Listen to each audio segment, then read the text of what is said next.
Channel. ನಾನು ಸುಷ್ಮಾ, ನಾನು Kannada vlogs ಮಾಡ್ತೀನಿ. ಯಾರನ್ನ ಇನ್ನು ನನ್ನ ಚಾನಲ್ನ ಸಬ್ಸ್ಕ್ರೈಬ್ ಆಗಿಲ್ಲ ಅಂತ ಹೇಳಿದ್ರೆ ಈಗಲೇ ಹೋಗಿ ಸಬ್ಸ್ಕ್ರೈಬ್ ಆಗಿ, ಹಾಗೆ ಪಕ್ಕದಲ್ಲೇ ಕಾಣುವಂಥ ಬೆಲ್ ಐಕನ್ನ ಪ್ರೆಸ್ ಮಾಡಿ. ನಾನು ಯಾವುದೇ ಹೊಸ ವಿಡಿಯೋ ಹಾಕಿದ್ರೆ ನಿಮಗೆ ನೋಟಿಫಿಕೇಶನ್ ಬರುತ್ತೆ. ಇವತ್ತು ನಾನು ಒಂದು ಡಿಫ್ರೆಂಟ್ ವಿಡಿಯೋನ ತಂದಿದ್ದೀನಿ. ಏನಪ್ಪಾ ಅದು ಅಂದ್ರೆ ನನ್ನ ಪಪ್ಪಿಯ ಗ್ರೂಮಿಂಗ್. ನಾನು ಶಿಡ್ಜು ಪಪ್ಪಿನ ತಗೊಂಡಿದ್ದೆ. ಅವ್ನಿಗೆ ಇವಾಗ 5 months. ಅವನ ಹೆಸರು ಕುಕ್ಕಿ ಅಂತ.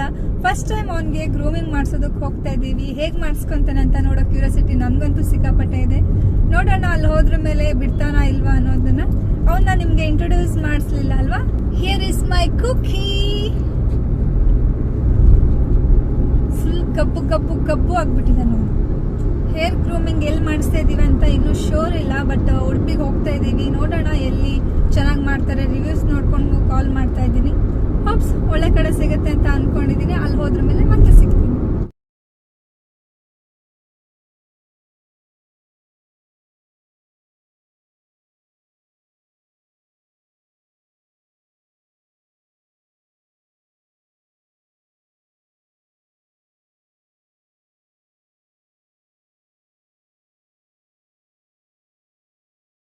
ಇದು ಲೇಟ್ ಪೋಸ್ಟ್ ವಿಡಿಯೋನ ಮುಂಚೆ ರೆಕಾರ್ಡ್ ಮಾಡಿದ್ದೆ, ಬಟ್ ಇವಾಗ ಅದನ್ನು ಎಡಿಟ್ ಮಾಡಿ ಶೇರ್ ಮಾಡ್ತಾ ಇದ್ದೀನಿ.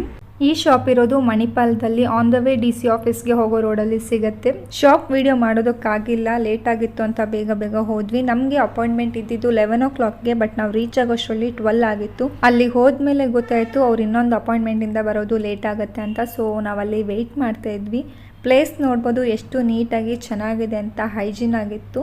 ನನಗಂತೂ ತುಂಬಾ ಇಷ್ಟ ಆಯಿತು ಈ ಜಾಗ. ನಾವು ಹೋಗಿ ಒಂದು ಸಲೂನ್ಗೆ ಹೊರಗಡೆ ವೆಯ್ಟ್ ಮಾಡೋದಕ್ಕಿಂತ ಈ ಥರ ನಮ್ಮ ಕಣ್ಮುಂದೆ ಗ್ರೂಮಿಂಗ್ ಮಾಡಿದ್ರೆ ನಮಗೂ ಒಂಥರ ಸ್ಯಾಟಿಸ್ಫ್ಯಾಕ್ಷನ್ ಇರುತ್ತೆ. ಹೇಗೆ ಮಾಡಿಸ್ಕೊಳ್ಳುತ್ತೆ ಅನ್ನೋ ಕ್ಯೂರಿಯಾಸಿಟಿನೂ ಇರುತ್ತೆ. ಸೊ ನನಗಂತೂ ತುಂಬಾ ಇಷ್ಟ ಆಯಿತು. ತುಂಬಾ ನೀಟಾಗಿ ಮೇಂಟೈನ್ ಮಾಡಿದರು ಪ್ಲೇಸ್ನ. ಕುಕ್ಕಿ ಅಂತೂ ತುಂಬಾ ಎಕ್ಸೈಟೆಡ್ ಆಗಿದ್ದ, ಯಾಕಂದರೆ ಅವನು ಲಾಂಗ್ ಬಂದಿದ್ದು ಇದೇ ಫಸ್ಟ್ ಟೈಮ್. ಮಣಿಪಾಲ್ಗೆ ನಮಗೆ ಅರೌಂಡ್ 35 minutes ಆಗುತ್ತೆ ಟ್ರಾವೆಲಿಂಗ್. ಅವನಿಗೂ ಒಂಥರ ಖುಷಿ, ಹೊರಗಡೆನೇ ಹೊಸ ಜಾಗ, ಹೊಸ ಜನರನ್ನು ನೋಡ್ತಾ ಇರೋದು. ಫಸ್ಟ್ ಇಲ್ಲಿ ಇವಾಗ ಇವ್ರು ಬಂದ ಮೇಲೆ ಎಲ್ಲೆಲ್ಲಿ ಗಂಟುಗಳಿದೆ ಅಂತ ಚೆಕ್ ಮಾಡ್ತಾ ಇದ್ದಾರೆ. ಯಾವ ಹೇರ್ ಕಟ್ ಬೇಕಂತ ನಮ್ಮ ಹತ್ರ ಕೇಳ್ತಾರೆ, ಬಟ್ ಹಾಗೆ ನಾವು ಅವ್ರ ಹತ್ರ ಸಜೆಷನ್ ತೊಗೊಂಡಾಗ ಅವರು ನೀಟಾಗಿ ಎಕ್ಸ್ಪ್ಲೈನ್ ಮಾಡ್ತಾರೆ. ನಾನು ಒಂದಿಷ್ಟು ಫೋಟೋಸ್ನ ತೊಗೊಂಡಿದ್ದೆ ಯಾವ ಥರ ಹೇರ್ ಕಟ್ ಮಾಡಿಸ್ಬೇಕು ಅಂತ ಗೂಗಲಲ್ಲೇ ಸರ್ಚ್ ಮಾಡಿ. ಬಟ್ ಅವ್ರು ನನಗೆ ಸಜೆಸ್ಟ್ ಮಾಡಿದ್ದು ಟ್ರಿಮ್ ಮಾಡಿ ಅಂತ. ಗಂಟುಗಳಾಗಿದೆ, ಒಳಗೊಳಗೆ ಗಂಟುಗಳಿದೆ, ನೀವು ಟ್ರಿಮ್ ಮಾಡೋದೇ ಬೆಸ್ಟು, ಅದಕ್ಕೂ ಸ್ವಲ್ಪ ರಿಲೀಫ್ ಆಗುತ್ತೆ ಅಂತ. ಸೊ ಇನ್ನೇನು ಮಾಡೋದು, ಓಕೆ ಹೇಳ್ತಾ ಇದ್ದಾರೆ, ಫಸ್ಟ್ ಟೈಮ್ ಅಲ್ವಾ ಟ್ರಿಮ್ ಮಾಡೋಣ, ಹೇಗೋ ಕೂದಲು ಬರುತ್ತೆ ಅಂತ ನಾವು ಟ್ರಿಮ್ ಮಾಡಿ ಅಂತ ಹೇಳಿದ್ವಿ. ನೋಡ್ಬೋದು ಫಸ್ಟಿಗೆ ತೆಗಿಬೇಕಾದ್ರೆ ಸಿಕ್ಕಾಪಟ್ಟೆ ನನಗೆ ಬೇಜಾರಾಯಿತು. ಅವನ್ನ ಆ ಥರ ನೋಡಿ ಸಡನ್ನಾಗಿ ಈ ಥರ ಹೇರ್ಸ್ ಇಲ್ದಿರೋ ಥರ ನೋಡೋದಕ್ಕೆ. ನೋಡೋಣ ಹೇಗೆ ಕಾಣಿಸ್ತಾನೆ ಅಂತ ನೀವು ನೋಡಿ. ಇಷ್ಟ ಆದರೆ ಈ ವಿಡಿಯೋಗೆ ಲೈಕ್ ಮಾಡಿ, ಹಾಗೆ ನನ್ನ ಕುಕ್ಕಿ ಹೇಗೆ ಕಾಣಿಸ್ತಿದ್ದಾನೆ ಅಂತ ಕಮೆಂಟ್ ಮಾಡಿ.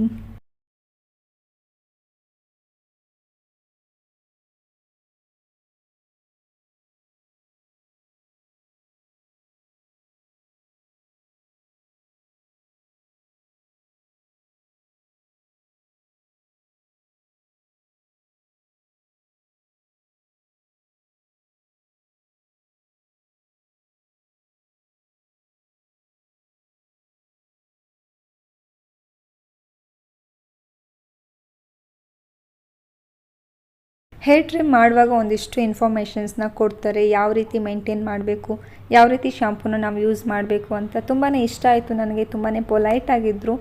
ನೋಡ್ಬೋದು ಪೆಟ್ ಜೊತೆ ಹೇಗೆ ಅವ್ರು ಇಂಟ್ರ್ಯಾಕ್ಷನ್ನ ಮಾಡ್ತಾಯಿದ್ರು ಅಂತ. ಕುಕ್ಕಿನೂ ಅಷ್ಟೇ, ಫಸ್ಟಿಗೆ ಸುಮ್ಮನೆ ಇದ್ದ, ಬಾಡಿ ಎಲ್ಲ ಟ್ರಿಮ್ ಆಗಬೇಕಾದ್ರೆ ಸುಮ್ಮನೆ ಮಾಡಿಸ್ಕೊತಿದ್ದ. ಹಾಗೆ ಅವರು ಫೇಸ್ ಹತ್ರ ಬಂದರೆ ಸ್ವಲ್ಪ ಟ್ರಿಗರ್ ಆಗ್ತಾಯಿದ್ದ ಅವನು. ಆದರೂ ಅವರು ತುಂಬ ಚೆನ್ನಾಗಿ ಹ್ಯಾಂಡಲ್ ಮಾಡ್ತಾಯಿದ್ರು. ತುಂಬ ಇಷ್ಟ ಆಯಿತು ನನಗೆ ಅವರ ಒಂದು ಕೇರ್ ಆಗಿರ್ಬೋದು. ನಾವು ಫಸ್ಟ್ ಟೈಮ್ ಹೋಗ್ತಾ ಇರೋದು, ನಾವು ಬೇರೆ ಕಡೆನೂ ಎಲ್ಲೂ ನೋಡಿಲ್ಲ, ಬಟ್ ಹೋದಾಗ ಇದು ನಮಗೆ ಬೆಸ್ಟ್ ಅನಿಸ್ತು.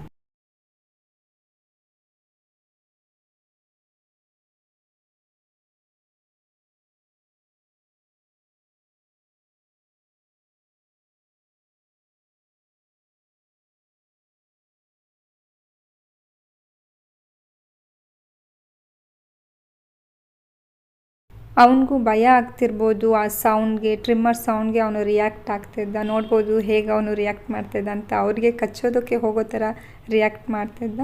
ಸೊ ಈ ಥರ ಹಿಡ್ಕೊಂಡು ನಾವು ಬಾಡಿನೆಲ್ಲ ಟ್ರಿಮ್ ಮಾಡಿಸಿದ್ವಿ. ನಮಗೆ ಚಾಲೆಂಜಿಂಗ್ ಅನಿಸಿದ್ದು ಅವನ ಫೇಸ್ ಕಟ್ಟಿಂಗ್. ನೋಡ್ಬೋದು ಇವಾಗಲೇ ಎಷ್ಟು ರಿಯಾಕ್ಟ್ ಆಗ್ತಾ ಇದ್ದಾನೆ. ನನಗಂತೂ ತುಂಬಾ ಭಯ ಇತ್ತು ಕಂಪ್ಲೀಟ್ ಮಾಡ್ಕೊತಾನೋ ಇಲ್ವಾ ಅಂತ. ಸೊ ನೋಡಿ ಹೇಗೆ ಮಾಡಿಸ್ಕೊಂಡ ಅಂತ ನಾನು ಸ್ವಲ್ಪ ಹೊತ್ತು ಟ್ರೈ ಮಾಡಿದೆ. ಅದಾದಮೇಲೆ ನನ್ನ ಹಸ್ಬೆಂಡ್ ನಾನು ಟ್ರೈ ಮಾಡ್ತೀನಿ ಬಾ ಅಂತ ಹೇಳಿದ್ರು, ಬಟ್ ಇಬ್ಬರಿಗೂ ಆಗಲಿಲ್ಲ. ಅದಕ್ಕೆ ಅವರು ನೆಕ್ ಬ್ಯಾಂಡ್ನ ಹಾಕ್ಕೊಂಡು ಇಲ್ಲಿ ಹೇರ್ ಟ್ರಿಮ್ ಮಾಡ್ತಾಯಿದ್ದಾರೆ. ಎಷ್ಟೇ ಅಂದ್ರೂ ಅವನಿಗೊಂದು ಭಯ ಇರುತ್ತೆ ಹೊರಗಡೆ ಬಂದಿರೋದು. ಅಷ್ಟೇ ಅಲ್ಲ, ಹೊರಗಡೆಯಲ್ಲಿ ಹೊಸ ಜನನ ನೋಡ್ತಾ ಇದ್ದಾನೆ. ಮನೆಯಲ್ಲಿ ಇದ್ದು ಅವ್ನಿಗೆ ಅಭ್ಯಾಸ ಆಗಿರುತ್ತೆ. ಸೊ ಈ ಥರ ಸೌಂಡ್ ಬೇರೆ, ಆ ಮಿಷಿನ್ಸ್ನೆಲ್ಲ ನೋಡಿ ಅವನು ಭಯ ಪಟ್ಟಿರ್ತಾನೆ, ಅದು ಕಾಮನ್. ಬಾಡಿ ಟ್ರಿಮ್ ಎಲ್ಲ ಆಯಿತು. ಇವಾಗ ಫೇಸ್ ಪಾರ್ಟಿಗೆ ಬಂದಿದ್ದಾರೆ. ನೋಡ್ಬೋದು ಅವರು ಡೈರೆಕ್ಟಾಗಿ ಹೇರ್ ಕಟ್ ಮಾಡ್ತಾ ಇಲ್ಲ. ಇವನ್ ರಿಯಾಕ್ಷನ್ ಹೇಗಿರುತ್ತೆ ಸೀಸರ್ಗೆ ಅಂತ ನೋಡಿಕೊಂಡು ಅವರು ನೆಕ್ಸ್ಟ್ ಸ್ಟೆಪ್ನ ತೊಗೊತಾರೆ. ನಾವಿರೋದಕ್ಕೂ ಏನೋ ಗೊತ್ತಿಲ್ಲ, ಅವನು ಫೇಸ್ ಕಟ್ಟಿಂಗ್ನ ಮಾಡೋದಕ್ಕೆ ಬಿಡ್ತಾ ಇರಲಿಲ್ಲ.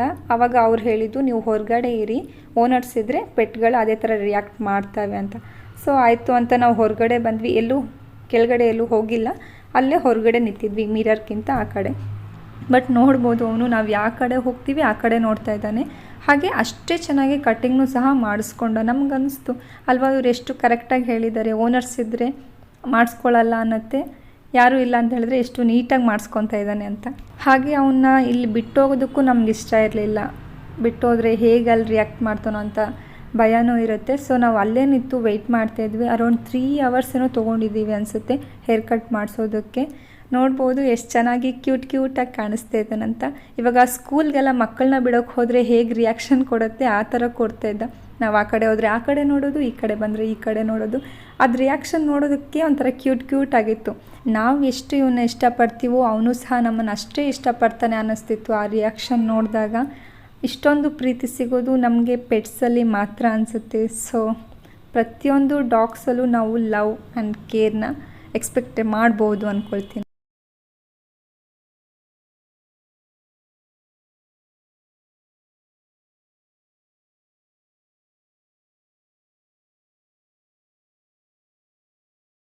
ಫೈನಲಿ ಹೇರ್ ಕಟ್ ಎಲ್ಲ ಆಯಿತು. ಇವಾಗ ಹೇರ್ ವಾಶ್ ಮಾಡ್ತಾ ಇದ್ದಾರೆ.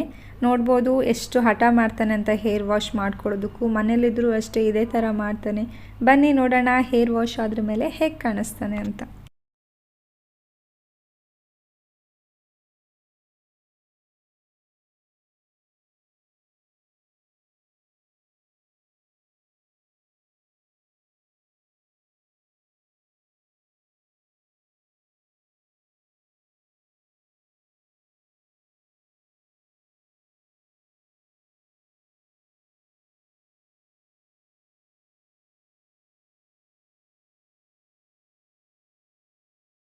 ಅಂತೂ ಇಂತೂ ಫೈನಲ್ ಸ್ಟೇಜಿಗೆ ಬಂದ್ವಿ. ಇವಾಗ ಹೇರ್ ಡ್ರೈ ಮಾಡ್ತಾ ಇದ್ದಾರೆ. ಹೇಗೆ ಕಾಣಿಸ್ತಾ ಇದ್ದಾನಂತೆ ಕಾಮೆಂಟ್ ಸೆಕ್ಷನಲ್ಲಿ ತಿಳಿಸೋದನ್ನು ಮರಿಬೇಡಿ.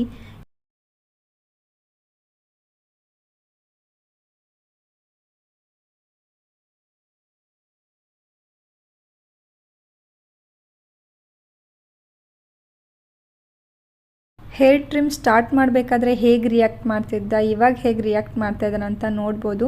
ಸುಮ್ಮನೆ ಕೂತ್ಕೊಂಡು ಅವ್ರು ಹೇಳಿರೋದನ್ನೆಲ್ಲ ಕೇಳ್ತಾನೆ. ಹೇಗೆ ಹೇರ್ ಸೆಟ್ ಮಾಡಿಸ್ಕೊತಾ ಇದ್ದಾನಂತ ನೋಡ್ಬೋದು. ಹಾಗೆ ಅವ್ರು ನನಗೊಂದು ಟ್ರಿಕ್ ಸಹ ಹೇಳಿಕೊಟ್ರು.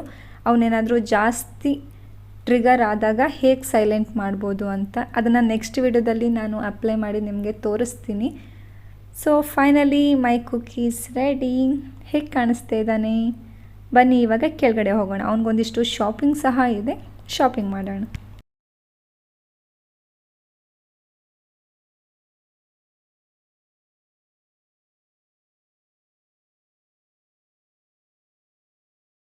ಫೈನಲಿ ಹೇರ್ ಕಟ್ ಎಲ್ಲ ಹೇಗಾಯ್ತು ಅಂತ ನೋಡಿದ್ರಲ್ಲ. ಇವಾಗ ಅವನು ಹೇಗೆ ಕಾಣಿಸ್ತಾ ಇದ್ದಾನೆ, ಕ್ಯೂಟಿ.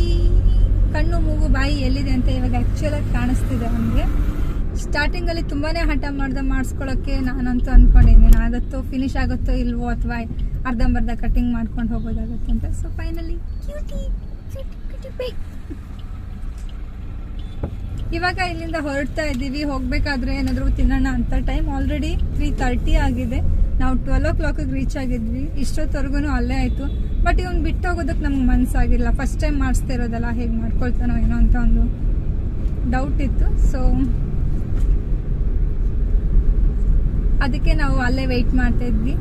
ಇವಾಗ ಏನಾದರೂ KFCಗೆ ಹೋಗಿ ಏನಾದರೂ ತಿನ್ಕೊಂಡು ಹೋಗೋದಂತ ಅಂದ್ಕೊಂಡಿದ್ದೀವಿ. ಇವನಿರೋದ್ರಿಂದ ಅಲ್ಲಿ ಹೋಗಿ ತಿನ್ನೋಕ್ಕಾಗುತ್ತೋ ಇಲ್ವೋ ಗೊತ್ತಿಲ್ಲ, ನೋಡೋಣ.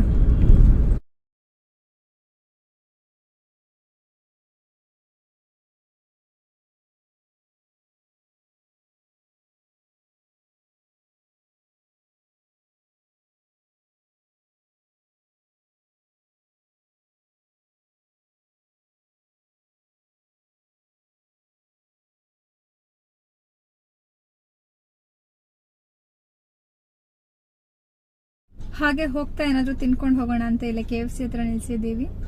ಆಲ್ರೆಡಿ ಇವನಿಗೆ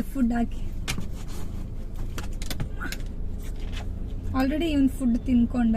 ಬರ್ತಾ ಇವನಿಗೆ ಅದೇ ಶಾಪಲ್ಲಿ ಒಂದಿಷ್ಟು ಪರ್ಚೇಸ್ ಮಾಡಿದ್ವಿ. ಆಲ್ರೆಡಿ ಅವ್ನ ಫುಡ್ ಖಾಲಿ ಆಗಿತ್ತು, ಸೊ ಅದಕ್ಕೆ ಅವ್ನ ಫುಡ್ ತೊಗೊಂಡ್ವಿ. ಈ ಸತಿ ನಾವು ಡ್ರೂಲ್ಸ್ ಟ್ರೈ ಮಾಡ್ತಾ ಇದ್ದೀವಿ. ಫಸ್ಟ್ ಟೈಮ್ ಟ್ರೈ ಮಾಡ್ತಿರೋದು. ಆಲ್ಮೋಸ್ಟ್ ಅವನು ಚಿಕ್ಕವನಿದ್ದಾಗಿಂದ ಹಿಮಾಲಯ ಮತ್ತು ಪೆಡಿಗ್ರಿ ಆ ಥರ ಪ್ರಿಫರ್ ಮಾಡಿದ್ವಿ. ಸೊ ಫಸ್ಟ್ ಟೈಮ್ ಡ್ರೂಲ್ಸ್ ತೊಗೊಂಡಿದ್ದೀವಿ. ನೋಡೋಣ ಅವ್ನಿಗೆ ಇಷ್ಟ ಆಗುತ್ತೋ ಇಲ್ವೋ ಅಂತ. ಬಟ್ ಅವ್ರು ಚೆನ್ನಾಗಿದೆ, ಟ್ರೈ ಮಾಡಿ, ನ್ಯೂಟ್ರಿಷನ್ ಇದೆ ಅಂತ ಹೇಳಿದ್ರು. ಸೊ ಅದಕ್ಕೋಸ್ಕರ ತೊಗೊಂಡ್ವಿ. ಇದಕ್ಕೆ ಆ್ಯಕ್ಚುಲಿ ಒಂದು ಟಾಯ್ ಕೂಡ ಫ್ರೀ ಇದೆ. ಏನು ತಗೊಳ್ಳೋದು ಅಂತ ನೋಡಿದಾಗ ಒಂದು ಬಾಲ್ ಇತ್ತು ಅಷ್ಟೇ. ಆಲ್ರೆಡಿ ಅವನಂದ್ರೆ ಇದೇ ಇಲ್ಲ, ಬಟ್ ಅವ್ನು ಬಾಲ್ ಅಂದರೆ ತುಂಬ ಇಷ್ಟಪಡ್ತಾನೆ. ಸೊ ಅದಕ್ಕೋಸ್ಕರ ಇದೊಂದು ಬಾಲ್ ತೊಗೊಂಡೆ. ಅದಾದ್ರ ಮೇಲೆ ಒಂದು ಟಿಯರ್ಲೆಸ್ ಶಾಂಪು ಅವರೇ ರೆಫರ್ ಮಾಡಿದ್ರು, ಚೆನ್ನಾಗಿದೆ ಯೂಸ್ ಮಾಡಿ ಅಂತ. ಸೊ ಇದೊಂದು. ಸೊ ಟೋಟಲ್ ಆಗಿ ನಮಗೆ ಅಲ್ಲಿ ಆಗಿರೋದು ಕಾಸ್ಟ್ 3050 ಆಯಿತು. ಫುಡ್ಡು, ಶಾಂಪು ಮತ್ತು ಅವ್ರ ಗ್ರೂಮಿಂಗ್ ಚಾರ್ಜಸ್ ಎಲ್ಲ ಸೇರಿ ವರ್ತ್ ಅನಿಸುತ್ತೆ. ಬಿಕಾಸ್ ಅಷ್ಟು ಪೇಷನ್ಸಿಂದ ನಾವು ಹೋಗಿ 3 ಅವರ್ಸ್ ಆಯಿತು. ಅಷ್ಟು ಟೈಮ್ ಕೊಟ್ಟು ನೀಟಾಗಿ ಹೇರ್ ಗ್ರೂಮಿಂಗ್ ಮಾಡಬೇಕಾದ್ರೆ ಅಷ್ಟು ತಗೊಳ್ಳೋದ್ರಲ್ಲಿ ವರ್ತ್ ಇದೆ ಅನಿಸುತ್ತೆ. ಬರೀ ಹೇರ್ ಗ್ರೂಮಿಂಗ್ಗೆ ಅವರು 2000 ಹೇಳಿದ್ರು. ಇನ್ನಿರೋದೆಲ್ಲ ಫುಡ್ ಚಾರ್ಜಸ್ ಆಗಿದೆ. ಔಟ್ಪುಟ್ ತುಂಬಾ ಚೆನ್ನಾಗಿ ಬಂತು. ತುಂಬಾ ಇಷ್ಟ ಆಯಿತು ನನಗೆ ಕಟ್ಟಿಂಗ್. ಫಸ್ಟ್ ಸ್ಟಾರ್ಟಿಂಗ್ ಸ್ವಲ್ಪ ನೋಡಬೇಕಾದ್ರೆ ಹೇರ್ಸ್ ಇರಬೇಕಾದ್ರೂ ಹೇರ್ಸ್ ಹೋದ್ರ ಮೇಲೆ ನೋಡಬೇಕಾದ್ರೆ ಸ್ವಲ್ಪ ಡಿಫ್ರೆನ್ಸ್ ಅನಿಸ್ತಾನೆ. ಬಟ್ ಹೋಗ್ತಾ ಸೆಟ್ ಆಗುತ್ತೆ ಅಂತ ಅಂದ್ಕೊಳ್ತೀನಿ. ಫೇಸ್ ಅಂತೂ ತುಂಬ ಕ್ಯೂಟಾಗಿ ಕಾಣಿಸ್ತಿದೆ. ನೋಡೋಣ ಮನೆಗೆ ಹೋದ್ರ ಮೇಲೆ ರಿಯಾಕ್ಷನ್ ಹೇಗಿರುತ್ತೆ, ಅಮ್ಮ ಏನಂತಾರೆ ಅಂತ ತಿಳಿಸ್ತೀನಿ. ಓಕೆ,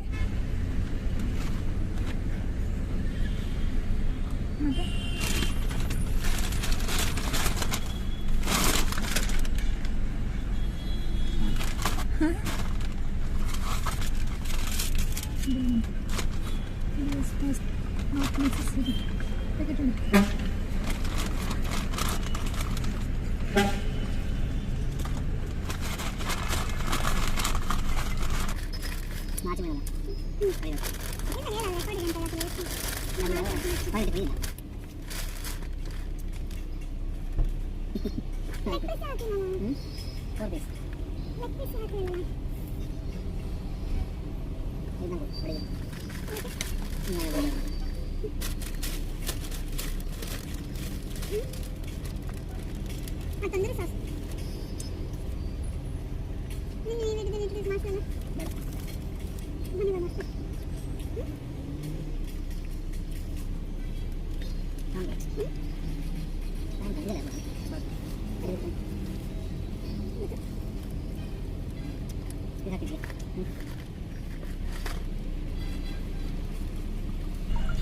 ಯಾರಿಗೆಲ್ಲ KFC ಇಷ್ಟ ಅಂತ ಕಾಮೆಂಟ್ ಸೆಕ್ಷನಲ್ಲಿ ಕಾಮೆಂಟ್ ಮಾಡಿ.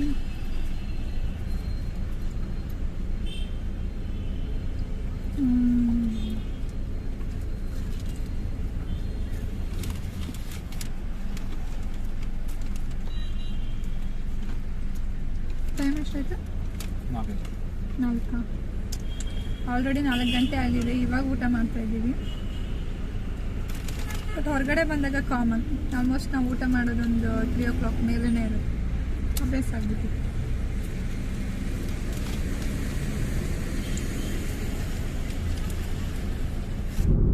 ಇವತ್ತಿನ ವಿಡಿಯೋ ನಿಮ್ಮೆಲ್ಲರಿಗೂ ಇಷ್ಟ ಆಗಿದೆ ಅಂತ ಅನ್ಕೊಳ್ತೀನಿ. ಇಷ್ಟ ಆದಲ್ಲಿ please it like, share and subscribe my channel. ಮುಂದಿನ ವಿಡಿಯೋದಲ್ಲಿ ಮತ್ತೆ ಸಿಗ್ತೀನಿ. ಅಲ್ಲಿವರೆಗೂ ಟೇಕ್ ಕೇರ್. ಬಾಯ್.